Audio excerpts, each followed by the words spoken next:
I'm Harriet from Swoop Patagonia. I'm Head of Patagonia team, and today I'm going to be talking about what you need to take on the W Trek.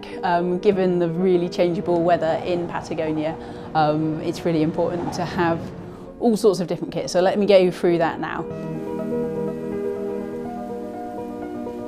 Firstly, I want to talk about how you don't want to take too much stuff. Be fairly minimalist with your packing. So all you need is a 30 to 40 litre day pack, and make sure you've got one with a really good back system. I really like the ones which have a hip belt, and so that's the top thing to spend your money on if you're going to get a new one.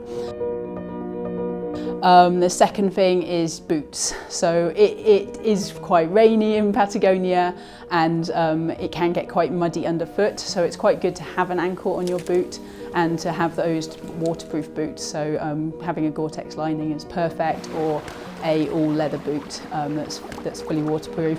Make sure if you had your boots in the back of the cupboard, you get them out and give them a try before you head off to Patagonia. And if you're buying new boots, make sure you wear those in, because the worst thing is blisters. While we're talking about blisters, make sure you have some blister plasters with you, so that if you do get some rubbing, you've got those to hand. The next thing I'm going to talk about is the clothing. So in Patagonia, you can get sun, rain, wind, snow, all going across in one day. It's incredible to see the clouds going over, and you can actually see the weather coming at you. So to be ready for that, you need just a layer, basically, is the best way to do it. Have a base layer that's really quick drying. So my favourite is a combination of merino and something synthetic, but you can go purely synthetic or merino, but the key is that it dries quickly, so have that close to your skin.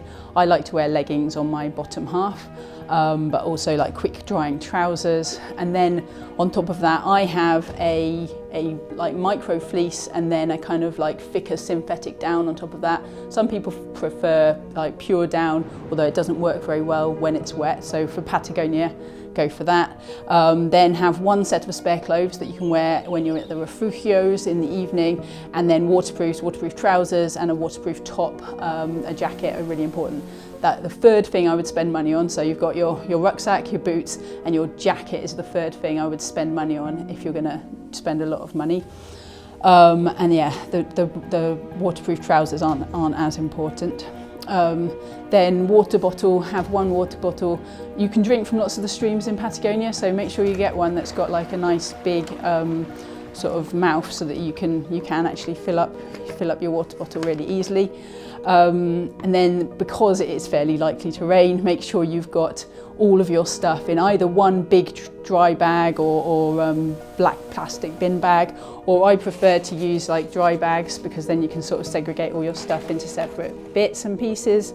There are hot showers in all of the refugios and at the campsites, so you can wash.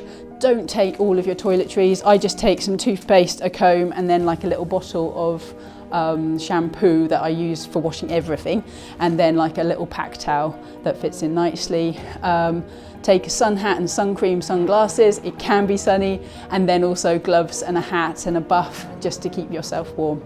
If you're camping on the W Trek, then don't worry about taking anything really different to what you would take on the refugios. It's quite a good idea to pack a sleeping bag liner as well, so that you're not sharing the sleeping bag too much with other people. But everything else is provided. You'll get your mattress, your tent, it's all set up for you outside the refugios, and you can use the facilities in the refugio. So that's everything that you'll need on the W Trek. If you need anything else, then do get in touch by email or on the phone, and we hope you have a fantastic trip.